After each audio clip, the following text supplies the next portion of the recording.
গত শুক্রবারের আগের শুক্রবার এই মসজিদে আশেপাশের বোধহয় হাউজিংয়ে থাকেন কোন এক ভাই এসে আমাকে চোখের পানি মুছতে মুছতে বললেন, ভাই ৬,০০০ টাকা আছে আপনার মসজিদ কমপ্লেক্সের জন্য, সরি ৮,০০০ টাকা আছে, এটা টাকাগুলো নেন।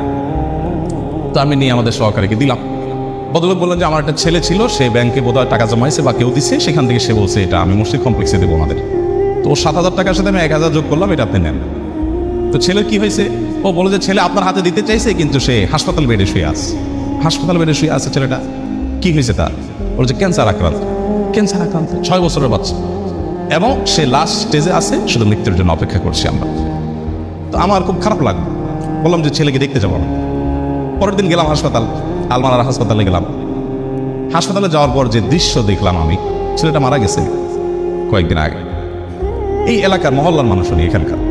তো সে দৃশ্য দেখে আমার সাথে আরও একজন গেছেন, যারা গেছেন কেউ নিজেকে ঠিক রাখতে পারেন নাই, প্রত্যেকটা মানুষ কাঁদছিলেন। এত কষ্ট হচ্ছে বাচ্চাটার, মানে দেখার মতো কোনো দৃশ্য না।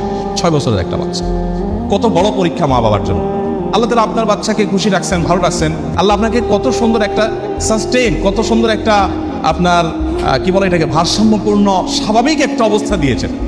এইরকম নেয়ামত যদি আপনি খোঁজেন, তো একটা ডায়েরি নিয়ে বসলে ডায়েরির পাতা শেষ হয়ে যাবে, কিন্তু আল্লাহর নেয়ামত লিখে শেষ করতে পারবেন না।